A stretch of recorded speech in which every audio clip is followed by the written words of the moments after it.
Good evening.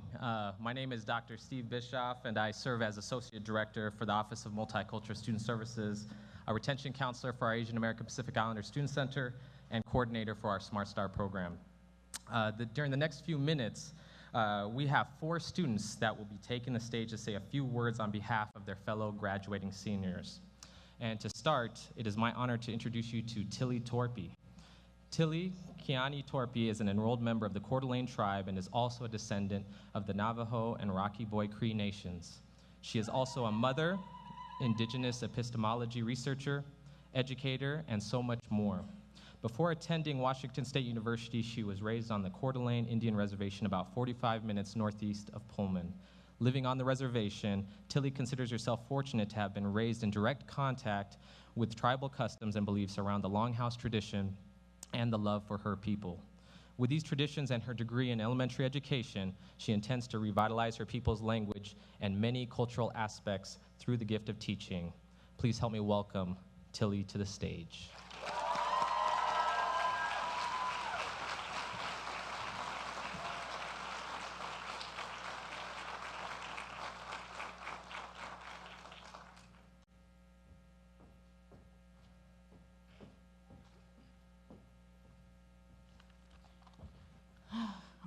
So many people.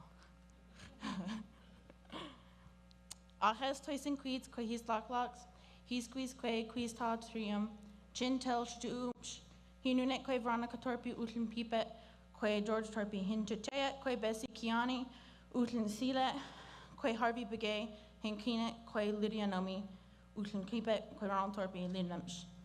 Good evening, all of my friends. My name is Walking Thunder. I come from the people found here, also known as the Coeur d'Alene tribe. My mom is Veronica Torpey. My dad is George Torpey. My maternal grandparents are Bessie Kiani and Harvey Begay. My paternal grandparents are Lydia Nomi and Ronald Torpey. Thank you. I introduce myself in this way culturally because when we introduce ourselves, you introduce where you come from, but you also introduce who you come from too. I want to start first with simply saying thank you to everyone who has supported me and helped me along this journey of earning my degree in education. Based on just my experience and understanding of my own life, statistically, I'm not supposed to be here. I'm sorry, emotional.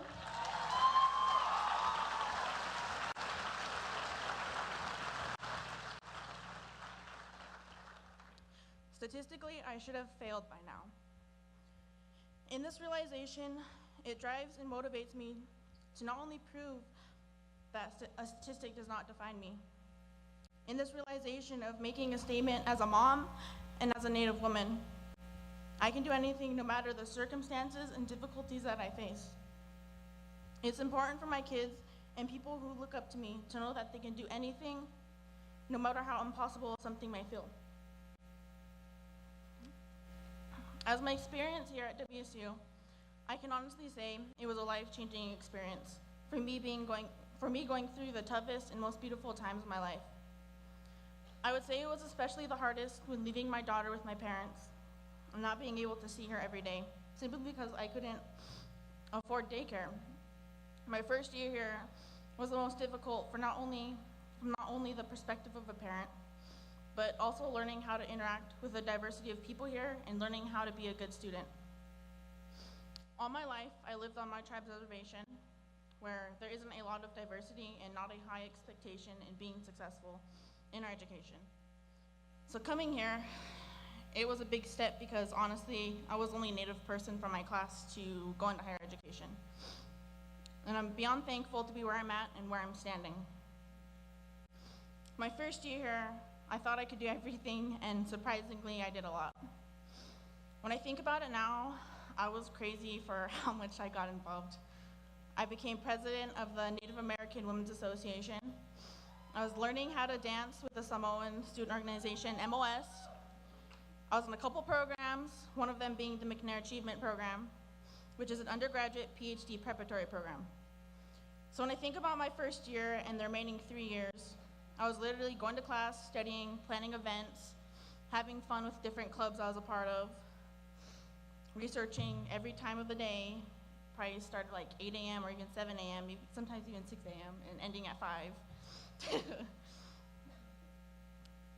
But somehow I made it through with the support of my family, my friends, the staff, and from Creator God.